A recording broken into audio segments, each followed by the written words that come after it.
Next प्रश्न screen पर आपके सामने रखेंगे। अब पड़ोसी देशों की बारी आ गई भाई, बेहतरीन प्रश्न आपके सामने रखूंगा। यानी कि तीस्ता जल विवाद भारत और किस पड़ोसी देश के बीच एक प्रमुख मुद्दा है? नेपाल, बांग्लादेश, म्यांमार और भूटान। चार ऑप्शन है आपके सामने, लगाओ जी क्या सही जवाब है। आखिरकार तीस्ता नदी के पानी के बंटवारे को लेकर भारत और भारत के किस पड़ोसी देश के बीच एक विवाद बना हुआ है?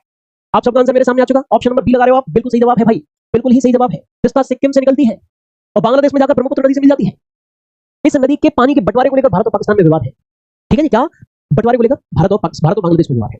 ठीक है बच्चों। अच्छा यहाँ पर देखिए, नेपाल जो है वो भारत के साथ कितनी लंबी स्थल सीमा शेयर करता है? 1751 किलोमीटर लंबी। बांग्लादेश के साथ 4096 किलोमीटर लंबी स्थल सीमा है। म्यांमार के साथ 1643 किलोमीटर लंबी स्थल सीमा भारत की है और भूटान के साथ 699 किलोमीटर लंबी स्थल सीमा भारत की है। आंकड़ा लगभग में है प्यारे साथी, विशेष तौर पर ध्यान रखना। ठीक है जी, ये भी प्रश्न पूछ लिया था नेपाल के साथ भारत की स्थल सीमा की लंबाई, भारत की बांग्लादेश के साथ। आप सभी लोग जानते हैं बांग्लादेश भारत के साथ सबसे लंबी स्थल सीमा बनाता है। अब उस लंबाई कितनी है? तो लंबाई भी आपसे पूछ ही ली जाती है, कई बार पूछ ली जाती है। यहाँ पर ध्यान रखना मेरे बच्चा, तीस्ता नदी का उद्गम सिक्किम की चोलामू झील से होता है। मैंने बताया था आपको। बांग्लादेश चाहता है कि उसे सूखे मौसम के दौरान तीस्ता के पानी का अधिक हिस्सा मिले। पश्चिम बंगाल की मुख्यमंत्री ममता बनर्जी के विरोध के कारण 2011 से यह समझौता लंबित है और भारत और बांग्लादेश के बीच पहले ही गंगा जल संधि लागू है। एक समझौता होना है भारत और बांग्लादेश के बीच तीस्ता नदी के जल बंटवारे को लेकर, लेकिन भाई वो कहीं ना कहीं भारत के हित को प्रभावित न करे, ये भी तो देखना है। जब दोनों के हित सदरे हो तभी तो समझौता बेहतर ढंग से हो पाएगा। चलिए बहुत बढ़िया, बाद बाकी होता रहेगा, होगा तो फिर मैं आप लोगों को बताऊंगा अन्य समय पर। डोकलाम त्रिसंगम किन देशों के बीच विवादित क्षेत्र है? भारत नेपाल चीन, भारत भूटान चीन, भारत म्यांमार चीन, भारत पाकिस्तान चीन। चार ऑप्शन है आपके साथ, लगाओ जी क्या सही जवाब है मेरे बच्चों। इस प्रश्न का सही जवाब चयनित करके लगाना है और मुझे पूर्ण विश्वास है आप लोग जो है वो सही जवाब लगा देंगे। क्या लगाएंगे बेटा? बिल्कुल सही जवाब लगाएंगे। एक मिनट में जरा इंडिया का पॉलिटिकल मैप यहाँ पर लगा रहा हूँ। ठीक है, इंडिया का क्या लगा रहा हूँ? पॉलिटिकल मैप लगा रहा हूँ, छोटा सा मैप है रहेगा। और ये डोकलाम विवाद समझाने के लिए मुझे बहुत जरूरी है मैप लगाना। या देखिए इसमें आइए, ये भारत का हिस्सा, ये भूटान का हिस्सा और ये क्या चीन का हिस्सा, और यहाँ पर है डोकलाम। वर्ष 2017 में इस डोकलाम क्षेत्र को लेकर विवाद हुआ था।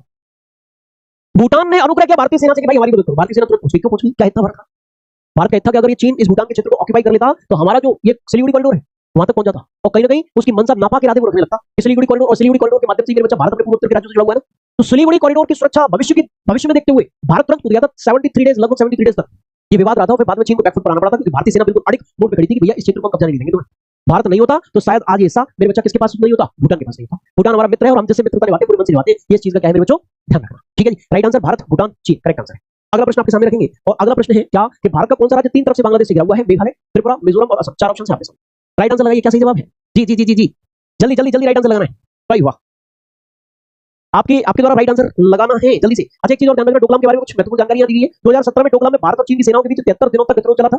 चीन यहां सड़क निर्माण करने की कोशिश कर रहा था जिसका भूटान की ओर से भारतीय सेना ने विरोध किया था। यह क्षेत्र भारत के सामरिक गलियारे सिलीगुड़ी कॉरिडोर के बहुत करीब है और इसीलिए सामरिक दृष्टि से ये हमारे लिए बहुत महत्वपूर्ण। ठीक है जी, चलिए नेक्स्ट अगला प्रश्न आपके सामने, तीन तरफ से बांग्लादेश से कौन सा राज्य घिरा है? ऐसे भी प्रश्न आ सकता है कि कौन सा ऐसा राज्य है जिसके तीन तरफ अंतरराष्ट्रीय सीमाएं हैं? तो मेरे बच्चा वो महत्वपूर्ण राज्य जो है वो महत्वपूर्ण राज्य आपके त्रिपुरा है। क्या है? त्रिपुरा राइट आंसर इस प्रश्न का है। ठीक है जी, मेघालय की राजधानी क्या भाई? शिलोंग। शिलोंग जो है वो मेघालय की राजधानी है। मिजोरम किसकी राजधानी है बताओ भाई? असम की राजधानी क्या है? मिजोरम की राजधानी क्या है? असम की राजधानी दिसपुर। ठीक है, मिजोरम की राजधानी बोलो आइजोल। और त्रिपुरा इस प्रश्न का सही जवाब है। त्रिपुरा की राजधानी अगरतला है। त्रिपुरा की राजधानी क्या भाई? अगरतला त्रिपुरा की राजधानी। ठीक है जी, चलिए नेक्स्ट अगला प्रश्न स्क्रीन पर आपके सामने रखने का प्रयत्न है और उससे पहले यहाँ पर कुछ महत्वपूर्ण जानकारियां भी जान लीजिए। ठीक है जी मेरे बच्चों, त्रिपुरा और बांग्लादेश के बीच की सीमा को शून्य रेखा कहा जाता है। भाई वाह, बहुत बढ़िया। अब आपसे एक प्रश्न और भी पूछा जा सकता है कि भारत और बांग्लादेश के बीच की जो सीमा रेखा है उसको किस नाम से जाना जाता है? तो शून्य रेखा कह सकते हैं क्योंकि त्रिपुरा भारत का हिस्सा है। भारत और बांग्लादेश के बीच कुल सीमा 4096.7 किलोमीटर लंबी है और भारत बांग्लादेश के साथ सबसे लंबी अंतरराष्ट्रीय सीमा बनाती है। भारत के साथ सबसे लंबी सीमा बनाने वाला देश बांग्लादेश ही है। ठीक है, ये लिखा हुआ है। और त्रिपुरा भारत का तीसरा सबसे छोटा राज्य है, छोटा राज्यों में से एक है। पूर्वोत्तर भारत के अंतर्गत ये राज्य जो है वो आता है बांग्लादेश से 3 ऊंचे बच्चों घिरा हुआ है। नेक्स्ट प्रश्न है आपसे पूछा गया पाकिस्तान के संविधान के तहत वहां संसद को क्या कहा जाता है? शूरा, मजलिस ए शूरा, नेशनल असेंबली और सीनेट। चार ऑप्शन। पाकिस्तान की संसद क्या कहलाती है? आप सही से राइट आंसर बताना क्या सही जवाब है इस प्रश्न का। पाकिस्तान की जो संसद है उसे हम किस नाम से जानते हैं? बोलो फटाफट से। अफगानिस्तान की संसद का पुराना नाम? अफगानिस्तान की संसद का पुराना नाम क्या बच्चों? शूरा है। पाकिस्तान की संसद का आधिकारिक नाम मजलिस ए शूरा है बच्चों। और वो द्विसदनीय विधायिका, जैसे भारत में राज्यसभा लोकसभा दो सदन है, संसद के ऐसे वहां पर वो भी द्विसदनीय विधायिका है। नेशनल असेंबली ये कि पाकिस्तान की संसद का निचला सदन है। पाकिस्तान की संसद का निचला सदन है बच्चों। ये क्या बेटा? निचला सदन है पाकिस्तान की संसद का।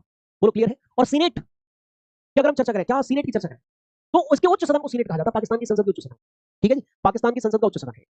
पाकिस्तान की संसद का उच्च सदन मेरे बच्चों, पाकिस्तान की संसद का उच्च सदन किसे कहा जाता है? सीनेट को कहा जाता है। ये भी आप विशेष तौर पर ध्यान।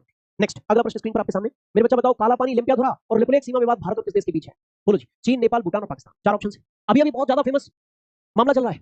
भारत के पड़ोसी देश ने भारत में जो मानसरोवर यात्रा है भारत के यात्रियों की, उसका विरोध किया। मानसरोवर यात्रा का विरोध नहीं किया, उस रूट का विरोध किया। कहने का मतलब बताओ जी क्या राइट आंसर है?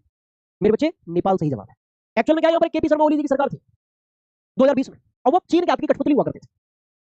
उन्होंने कहा कि कैसे भी भारत और नेपाल की जनता में दुश्मनी की भाव पैदा हो, जनता के बीच दुश्मनी का भाव पैदा हो, ये उसने कहा। तो उसने एक नया राजनीतिक मैप जारी कर दिया केपी शर्मा ओली ने, और काला पानी लिम्पिया और लिपुलेख क्षेत्र को नेपाल का हिस्सा बनाने लगा। ये विवाद 2020 से जुड़ा हुआ है, ध्यान रखना। 2020 में 2020 ईस्वी में नेपाल में नया नक्शा जारी किया गया और ये विरोध तैयार किया गया, जैसे भारत नेपाल की जनता में फूट पड़ जाए, ये जनता अलग अलग हो जाए, चीन की तरफ से जो उसको लोभ लालच दिया जा रहा था सरकार को, वो पूरा हो जाए। ठीक है बच्चों, चलिए नेक्स्ट अगला प्रश्न स्क्रीन पर आपके सामने रखेंगे। चीन भारत का पड़ोसी है, पाकिस्तान के साथ भारत की 3323 किलोमीटर लंबी स्थल सीमा है, भूटान के साथ 699 किलोमीटर लंबी स्थल सीमा है, और 3488 किलोमीटर लंबी स्थल सीमा भारत की चीन के साथ है, ये भी ध्यान रखना। ठीक है बच्चों, ये आप लोग याद कर लेना, तैयार कर लेना। अगला प्रश्न स्क्रीन पर आपके सामने रखेंगे, और अगला प्रश्न मेरे बच्चों आपके सामने ये रहा, भारत और म्यांमार के बीच सीमा रेखा का निर्धारण करने वाली पर्वत श्रृंखला कौन सी है? सुलेमान श्रेणी, अराकान योमा, हिंदुकुश पर्वत और कराकोरम श्रेणी। चार ऑप्शन है आपके सामने, लगाओ जल्दी से, क्या सही जवाब इस प्रश्न का? भारत और म्यांमार के बीच, अभी भी मैंने भारत और म्यांमार के बारे में बताया था कि भारत और म्यांमार के बीच कितने राज्य हैं, कितने भारत के राज्य हैं जो म्यांमार की स्थल सीमा को स्पर्श करते हैं। तब इस संबंध में आप लोगों को राइट आंसर लगा के बता दिया था। भारत और म्यांमार के बीच की जो सीमा रेखा है उसका निर्धारण करने वाली पर्वत श्रृंखला कौन सी है? तो मेरे बच्चों को अराकान योमा है। ये हिमालय का ही दक्षिणी विस्तार है, और अराकान योमा से आगे जाते जाते जलमग्न हो गई है, और बीच बीच में से कई उभर कर सामने आया है ये भाग, और अंडमान निकोबार द्वीप समूह का निर्माण हुआ है, ये ध्यान रखना। सुलेमान श्रेणी पाकिस्तान और अफगानिस्तान के बीच है, पाकिस्तान को अफगानिस्तान के बीच है, पाक व अफगान के बीच सुलेमान श्रेणी स्थित है मेरे बच्चों। हिंदुकुश पर्वत जो है ये अफगानिस्तान में स्थित है, अफगानिस्तान में स्थित है, अफगानिस्तान में स्थित, और कराकोरम श्रेणी जो है वो भारत में स्थित है, भारत में स्थित है। और कराकोरम श्रेणी को उच्च एशिया का मेरुदंड, उच्च एशिया का मेरुदंड, bone marrow of high Asia, इस नाम से मेरे बच्चों हम लोग जानते हैं कराकोरम श्रेणी को। इस कराकोरम श्रेणी में ही क्या स्थित है? सियाचिन ग्लेशियर, जो संसार का सबसे ऊंचा युद्ध क्षेत्र है। ठीक है, वो इस सियाचिन कराकोरम श्रेणी का हिस्सा है, और ये जो कराकोरम श्रेणी है वो हिमालय के किस भाग के अंतर्गत आती है? तो ट्रांस हिमालय भाग के अंतर्गत आती है। ठीक है, चलिए नेक्स्ट अगला प्रश्न आपके सामने, यहाँ पर ध्यान रखिएगा, क्या अराकान योमा हिमालय पर्वत श्रृंखला का ही दक्षिण विस्तार है? यह पर्वतमाला म्यांमार के रखाइन प्रांत को इरावदी नदी घाटी से अलग करती है, और म्यांमार की सबसे लंबी नदी इरावदी है, जिसे म्यांमार की जीवन रेखा भी कहा जाता है। ठीक है जी, ये ध्यान रखना, किसका विस्तार है? हिमालय का दक्षिण विस्तार है। और म्यांमार की जो सबसे महत्वपूर्ण नदी है वो कौन सी है? बोलो फटाफट, इरावदी। नेक्स्ट अगला प्रश्न आपके सामने, आपसे प्रश्न पूछा गया है कि सार्क का मुख्यालय किस देश की राजधानी में स्थित है? ढाका बांग्लादेश की राजधानी, काठमांडू नेपाल की राजधानी, कोलंबो श्रीलंका की राजधानी, नई दिल्ली भारत की राजधानी, बताओ जी।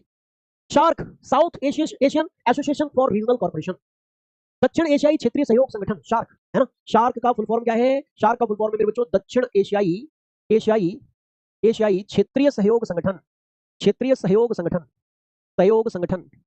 यहां इस प्रश्न के बारे में आप जान लीजिएगा। ठीक है जी, और इसका राइट आंसर क्या है बच्चों? काठमांडू राइट आंसर है। नेपाल की राजधानी काठमांडू में इसका मुख्यालय स्थित है। ठीक है, बांग्लादेश की राजधानी क्या है? ढाका, श्रीलंका की राजधानी क्या? कोलंबो, और भारत की राजधानी क्या? नई दिल्ली, क्योंकि राजधानी अभी आपके सिलेबस में है, इसलिए विशेष तौर पर ध्यान रखना। नेपाल की राजधानी में काठमांडू में सार्क का स्थायी सचिवालय स्थित है, या मुख्यालय किसको कह रहे हैं? सचिवालय को कहा जा रहा है। ठीक है जी, चलिए बहुत बढ़िया। नेक्स्ट अगला प्रश्न आपके सामने रखेंगे, यहां पर देखिएगा, शार्क की स्थापना कब हुई थी? 8 दिसंबर 1985 को हुई थी। शार्क में कुल कितने सदस्य देश शामिल है? तो 8 सदस्य देश शामिल है मेरे बच्चों। अफगानिस्तान सार्क का सदस्य कब बना? 2007 में सदस्य बना। कौन सा सदस्य बना? 8वां सदस्य बना। और बाकी भारत पाकिस्तान तनाव के कारण 2014 के बाद से सार्क का कोई शिखर सम्मेलन नहीं हुआ है, क्योंकि पाकिस्तान भी इसमें शामिल है, और भारत और पाकिस्तान के बीच जबरदस्त तनाव है। अब तो बोल भी नहीं रहे एक दूसरे से, भारत और पाकिस्तान जो है बोल भी नहीं रहे। हालांकि ये चीज ज्यादा इंपॉर्टेंट नहीं है, यहाँ पर ये चीज आप काट लीजिए, कोई विशेष ज्यादा इंपॉर्टेंस इस चीज का नहीं है। ठीक है भाई, कोई विशेष इंपॉर्टेंस नहीं है। प्रश्न अगर वैसे आपके सिलेबस में अंतरराष्ट्रीय संगठन नहीं है, लेकिन ये प्रश्न जो है पड़ोसी देशों से संबंधित है, इसलिए मैंने यहाँ पर ये प्रश्न रखा है। बस आपसे पूछा जा सकता है इसमें कितने सदस्य हैं, और मेरे बच्चे 8वां सदस्य कौन सा है, और इसकी स्थापना कब हुई, ज्यादा से ज्यादा पूछा जा सकता है। बस नेक्स्ट अगला प्रश्न आपके सामने रखेंगे, तो मेरे बच्चा म्यांमार की पुरानी राजधानी रंगून किस नदी के डेल्टा पर स्थित है? साल्वेन नदी, इरावदी नदी, मेकोंग नदी और सितांग नदी। 4 ऑप्शन आपके सामने। जी जी जी जी जी जी जी बेटा, भ्रम में मत रहो, तुम्हारा भ्रम कभी भी टूट जाएगा। आज की क्लास में ऐसा नहीं है कि सारे प्रश्नों के आंसर ए भी रहे, सी भी रहे, डी भी रही है। अभी कुछ देर से बी निकल रहा है, तो तुम्हें मजबूर तो कर दूं, तुम बी लगाओ, मैं तुरंत आंसर गलत बता दूंगा। धोखे मत रहना लेकिन, ठीक है।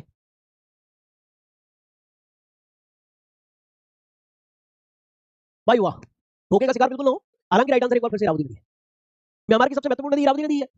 यांगून जो है वो म्यांमार की पुरानी राजधानी है। अच्छा, बता सकता है कोई कि म्यांमार की नई राजधानी का नाम क्या है? तो बता सके तो बता दो कि म्यांमार की नई राजधानी का नाम क्या है। तो म्यांमार की नई राजधानी मेरे बच्चों, नई राजधानी कौन सी बताओ? नई राजधानी म्यांमार की नई राजधानी नायपीडाओ, नायपीडाओ ये नई राजधानी है। क्या किसकी? म्यांमार देश की। और मेरे बच्चा म्यांमार देश के साथ भारत की जो सीमा है, कौन सा पर्वत बनाता है पता है? अभी मैंने बताया था अराकान योमा बनाता है। कौन सा पर्वत बनाता है बच्चों? अराकान योमा बनाता है। आपको जानकर एक बात की खुशी होगी, ये भारत के साथ 1643 किलोमीटर लंबी सीमा साझा करता है। और मेरे बच्चों ये जो देश है म्यांमार, इसका पुराना नाम क्या है? इसका पुराना नाम बर्मा है, पुराना नाम बर्मा है। मेरा एक